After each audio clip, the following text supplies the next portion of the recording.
सर नमस्कार। नमस्कार। आज हम के ये भोजपुरी श्रोता दर्शक लोगन के बीच में मछुआर के ही एक ठो व्यक्तित्व के हमन के दिखावे जाए जात बा और आपसे कुछ बात कही कि हमन के आगे बढ़ावल चाहल जात बा। कहा जाए बहुत बढ़िया बा। हाँ सर, अपन परिचय तो इसे आपके बहुत लोग जाने ले, संत लाल राजभर के नाम से आपके लोग जाने ले। आप एक रिटायर्ड जो बा मास्टर साहब भी हैं। आपके घर जो बा मछुआरी गांव पालिका वार्ड नंबर 5 ओड़वलिया में बा। आपके बार भी पक गई बा, उम्र से आप ज्यादा हो गई बा, लेकिन फिर भी समाज में एक युवा लोगन के प्रेरणा दिहल जाला। उसके बाद में समाज के मार्गदर्शन कैले में आप निरंतर रूप से लगल गई बा। तो कुछ और छूटल परिचय हो तो आप हमें जोड़ दिया जाए। जरूर देना। हाँ, तो अपन परिचय कुछ और भी बता दिए जाए कि आप कितना साल पढ़ावल गए और विषय में आप अनुभव अपन जीवन के। अब जीवन के अनुभव सुनल जाता था बाबू, अगर चाहना बा तो हमार जन्म तो 2007 साल के हो गए, नागरिकता में 2009 साल हो गए। वो समय में हमारी मछुआर के स्थिति का रहा आज बदल गई बा। मैंने हमन के जीरो से न कहा -0 से चल गई बा। उस समय में 5 पढ़ के लोग स्कूल में पढ़ावत रहने, आ यही भर नहीं पहाड़ में पढ़ौले। लेकिन हम बहुत लगन से परिश्रम से 8 पास कैली बेतकुइया स्कूल से। तो हमारे मन में ये भई कि अभी हम 9तनवा पढ़ब, काहे जितने दूरी बेतकुइया रहल उतने दूरी 9तनवा बा। पैदल जाता है वहाँ पैदल जा, नून रोटी खाए के वहाँ गईली और नून रोटी खाए के 9तनवा पढ़ा। कितना पढ़ल गए? तब 1971 में IE पास कैली। वैसे तो हमारा विचार विज्ञान पढ़े रहा, लेकिन स्थिति वाला किताबियाँ नहीं खरीद पाती हम। तो हाई स्कूल वाणिज्य से पढ़ली, मैंने बैंकिंग लेके, और इंटर में जाए के हम आउटसाइड में गई। उसके बाद फिर नहीं पढ़े सोचल गई। सोचाई तो बहुत रहा, लेकिन हमार वहाँ तक जाए भर के ना ही औकात पहुँचे। आर्थिक अवस्था कम, आर्थिक अवस्था इतना दयनीय रहा कि हमके मैंने अब कहा तो के आप लोगन की लालसा बढ़ावे करती तो नीक लगा था। लेकिन आप सब ये सोचल जाए कि अरे मास्टर साहब झूठे ऐसा कहा था। यह नाते जब हम मास्टर भैली 2029 में 50 पैसा 9तनवा से सोनौली तक भाड़ा लगत रहा, लेकिन वो 50 पैसा हमें लगना ही रहे। तब हम का कैली वहीं रहे लगली एक अदालत खां के घरे, तब बनाई खाई वहीं उनके भीतर ना ही खाई। जब 1 महीना बीत गई तो हमें लगे 200 रुपया हो गई। 200 महीना रहा। एक बाद हम का कैली कि सिरपत बाबू से कह के एक साइकिल खरीदवा रही।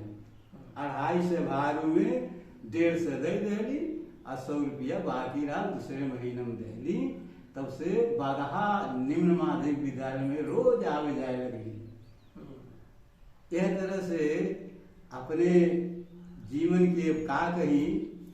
उस समय में गांव में तो बहुत हमसे आगे लोग रहे, लेकिन जब बम्बई से चिट्ठी आवे तो 2-4 जने जो बम्बई रहे तो हमके पढ़ावे के बोलावे। अब फिर पढ़ के जब आए 2-4 दिन बीते तो लिखवावे करती बोलवावे। और 2021 साल में 6 में पढ़त रही। 1 महीना 7 नंबर फाटवारी भरले बाटी। पटवारी त्रिभुवन श्रीवास्तव यहाँ के अरे का कहे महुआरी खुनगाई के पास, उनके साथ 1 महीना फार्म भरले बाटी 21 साल। पढ़ाई के बाद मतलब आपके बहुत ज्यादा अनुभव सामाजिक क्षेत्र में भी कई गए, बाकी शिक्षण कार्य में आपका मास्टरी वाले लाइन पे कहिया आवल गए, कौन साल में? 2029 साल 29 साल में आवल गए, मैंने 1972 रहा 1972 में आवल गए। कितना साल तक आप पढ़ावल गए?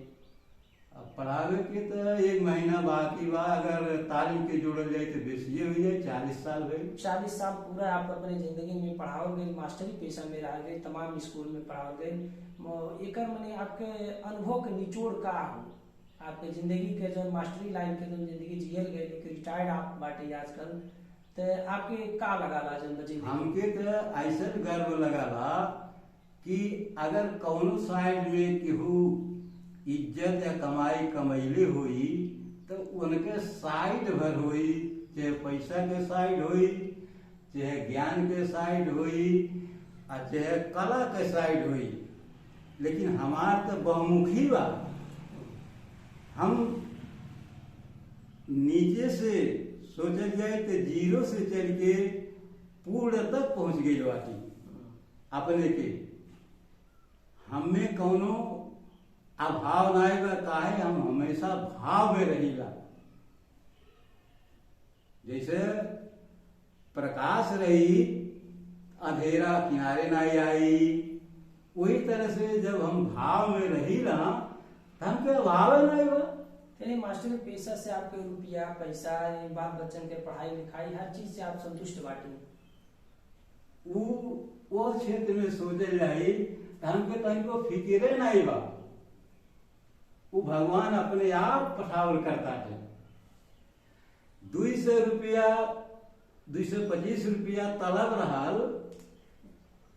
उसे हम 2 महीना के जोड़ के साइकिल खरीदली, आज घरे बैठल बाटी। लेकिन 1 महीना में 28,000 में के साइकिल हुई, कितना पूर्ण बाटी हम। 200 के रेशियो में आज 28,000 मिला तो घर बैठले।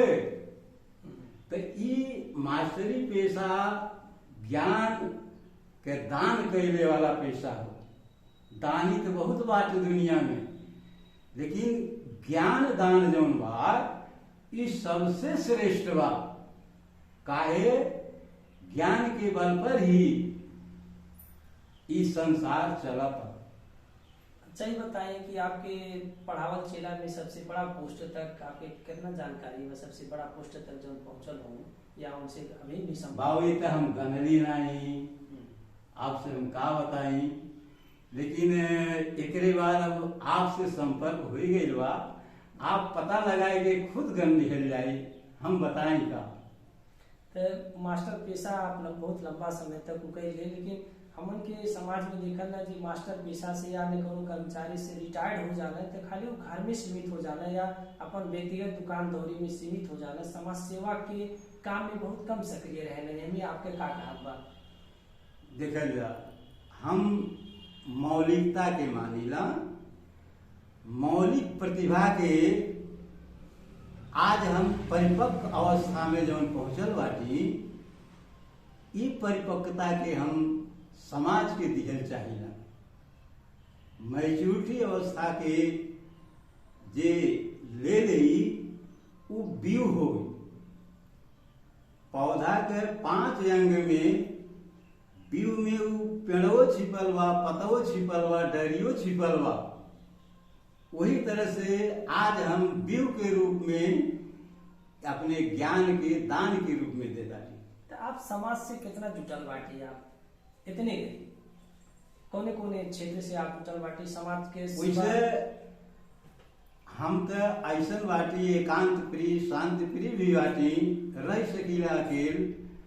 लेकिन कुछ ऐसा मन में हमारे आवाला कि जौन हमार प्रतिभा बा वो मुरझा जाए, ओके न मुरझावे दई, ऐसा सोच के हम अपने से जुटल निकट विचार जे मिले वाला बा वहां तक पहुंच जाएगा। तो ऐसा का आपके अंदर प्रतिभा बा? प्रतिभा के आम जनता के भी बतावल जाए, कैसे प्रतिभा बा आपके अंदर?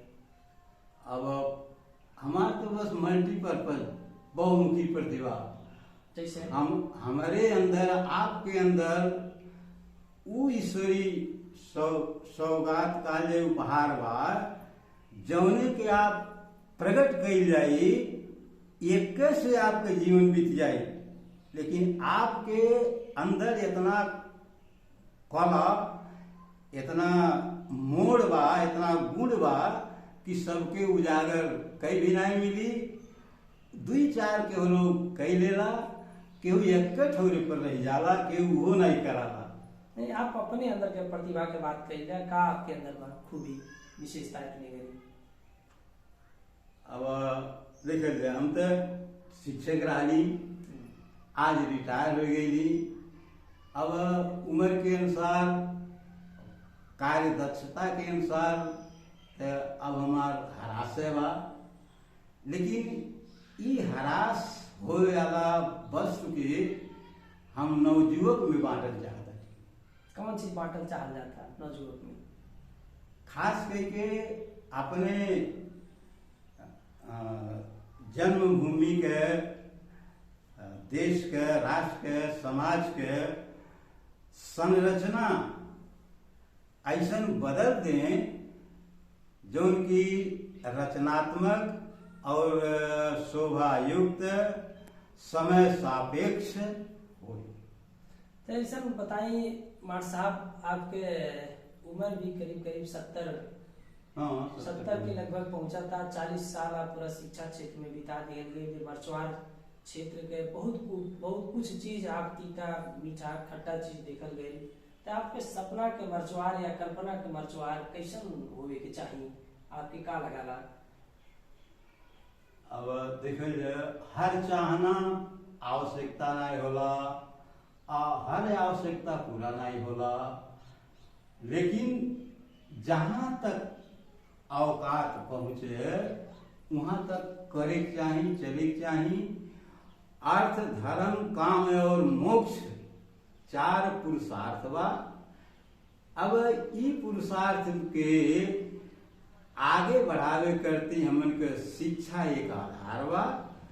अगर हमार ई शिक्षा आवे वाले बचवन के, लड़कन के लिए सुलभ और सरल बन जाए, जैसे उच्च शिक्षा के लिए बाहर जाए के पड़ाला, तो हमार ये बहनी लोग घर में रहे वाले नहीं पढ़ पावे, बाहर नहीं रह पावे, समाज नहीं क्रिएट कराला, तो अपने मजगावा में जो कैंपस चला था, अगर ये सुसज्जित हो जाए कर भौतिक संरचना, शैक्षिक तो बौद्धिक विकास हुई, जौने से हम सबका विकास अपने आप हो जाएगी।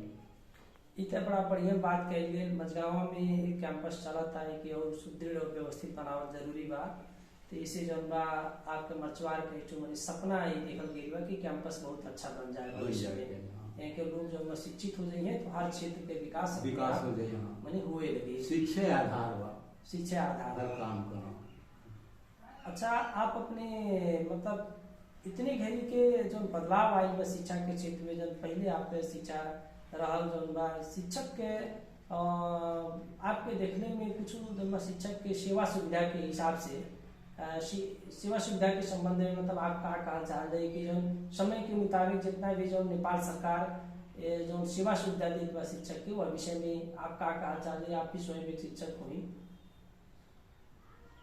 अब सेवा सुविधा समय सापेक्ष, महंगाई इत्यादि देख के स्केल हो चाहिए।